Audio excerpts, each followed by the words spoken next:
आज फिर से अमावस की वो काली, भयानक, खौफनाक और डरावनी रात थी। दौलताबाद के इस वीरान खंडहर रूपी गांव में शायद ही ऐसा कोई जीवित प्राणी हो जो न जानता हो कि उस काली अमावस की रात गांव के कब्रिस्तान में क्या भयंकर घटित हुआ था।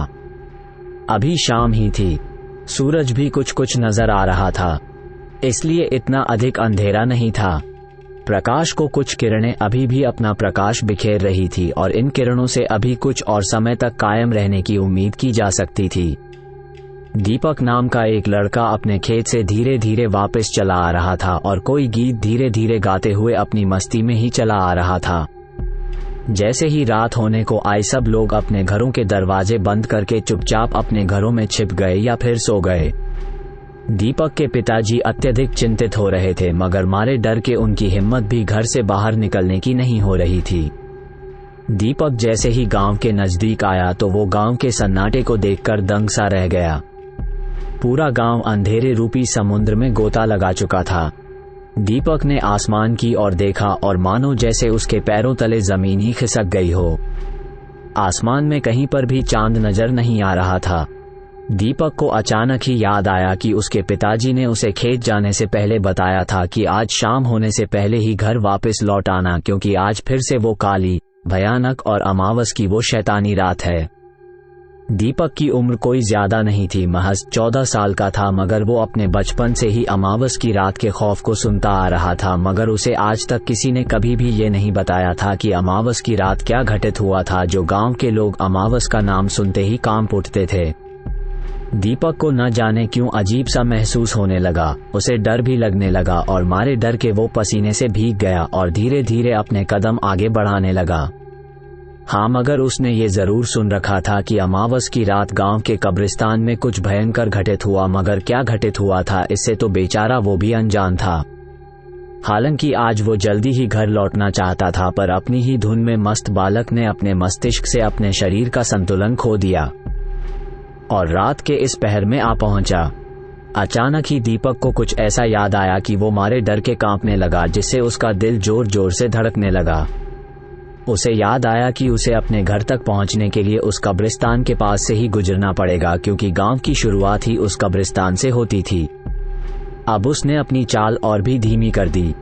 वो तो सिर्फ खेत में बेर लेने के लिए गया था, पर उसे क्या मालूम था कि ये बेर उसे इस मुसीबत में डाल देंगे। वो धीरे धीरे चलते हुए गांव के अंदर पहुंच गया। चारों तरफ अंधेरा छाया हुआ था। एक अजीब सा सन्नाटा पूरे गांव को घेरे हुए था। वो उस कब्रिस्तान को जल्दी से पार करना चाहता था, इसलिए वो उस कब्रिस्तान के पास से तेज गति से चलने लगा। अचानक ही उसे लगा कि कोई उसका पीछा कर रहा है। उसका दिल जोर जोर से धड़कने लगा।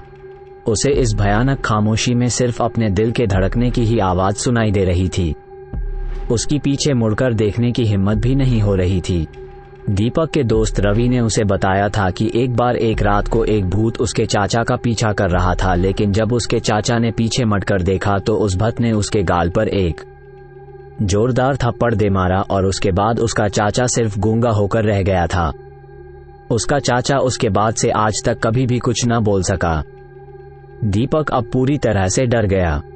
अचानक एक काली परछाई तेजी से उसके आगे से निकल गई और वो थर थर कांपने लगा। वो मारे डर के जोर से चीखना चाहता था, लेकिन इसके मुंह से तो आवाज भी निकल रही थी।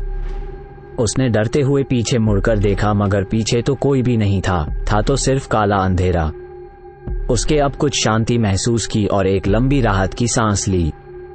लेकिन जब वो आगे मुड़कर वापस चलने लगा तो उसकी एक जोरदार चीख निकल गई, क्योंकि उसके सामने उसकी ही हम उम्र का एक लड़का खड़ा था, जिसका चेहरा पूरी तरह से फटा हुआ और खून से लथपथ था।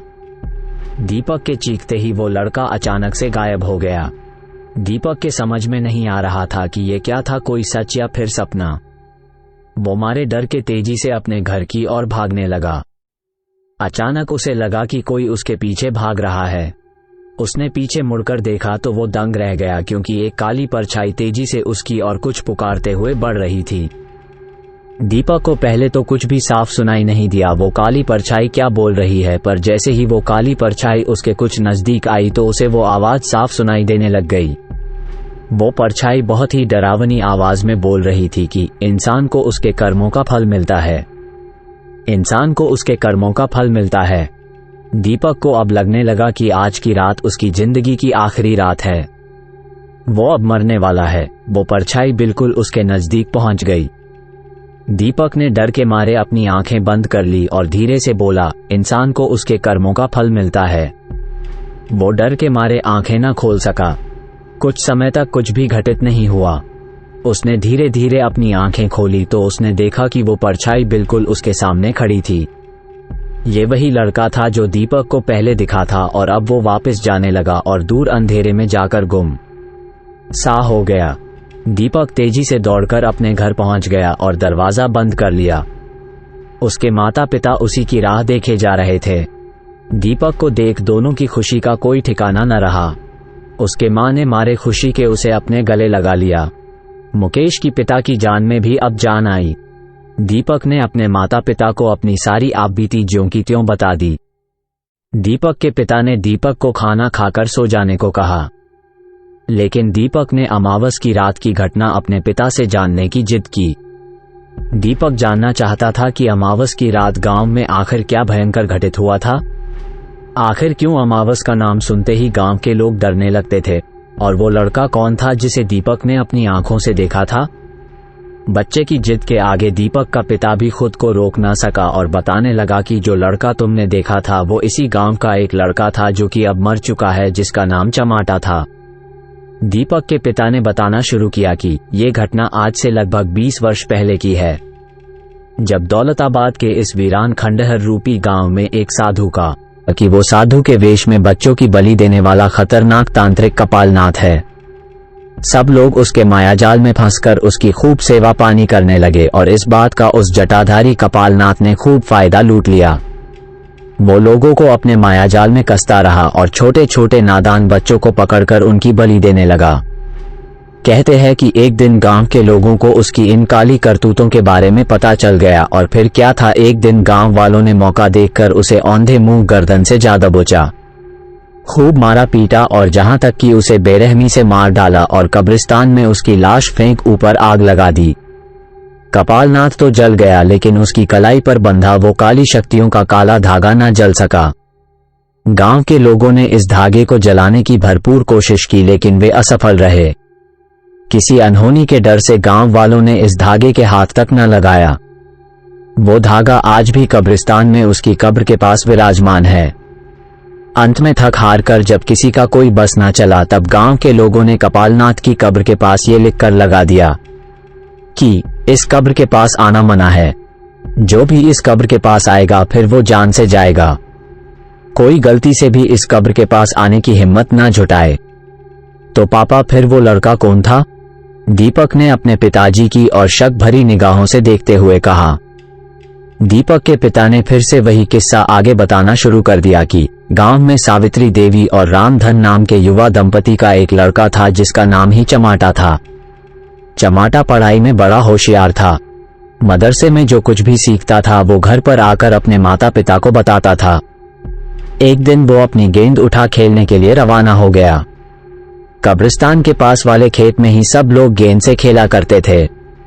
चमाटा भी अपनी गेंद ले जाकर वहां पर खेलने चला गया, परंतु किसी एक शरारती तत्व ने गेंद कब्रिस्तान के अंदर दे मारी। शाम हो चुकी थी। धीरे धीरे अंधेरा छा रहा था, लेकिन चमाटा अपनी गेंद लेने के लिए कब्रिस्तान में जा घुसा।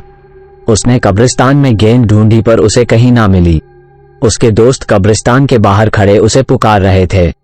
वो निराश सा होकर वापस जाने लगा, तभी उसे एक कब्र के पास एक लाल रंग की कोई वस्तु नजर आई।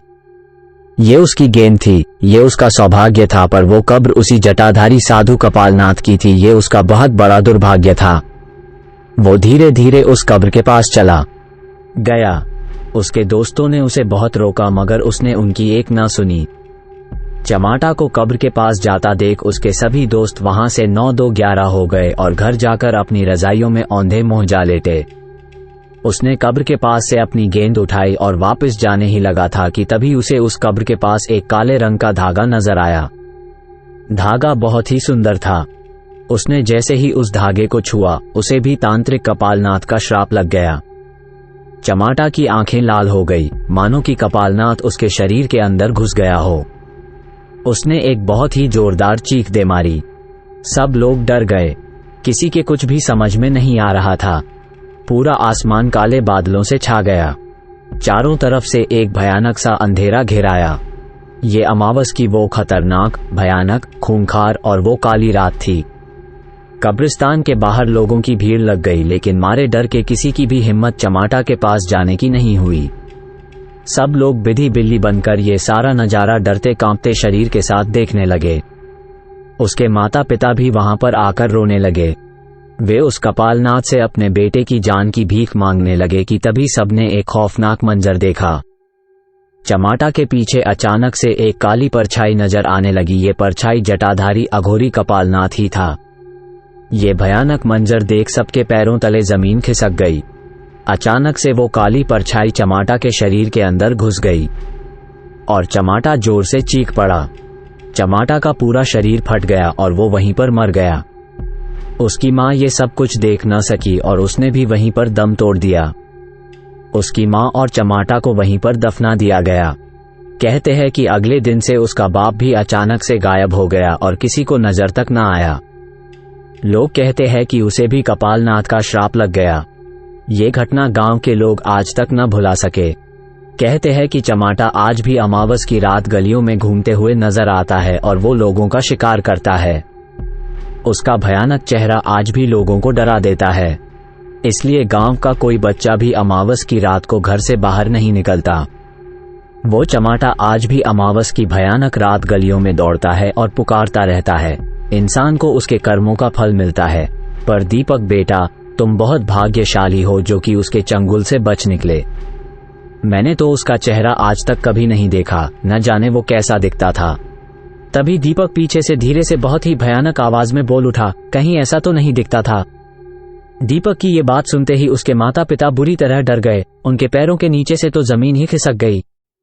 उन दोनों ने धीरे धीरे पीछे मुड़कर देखा और पसीने से भीग कर रह गए।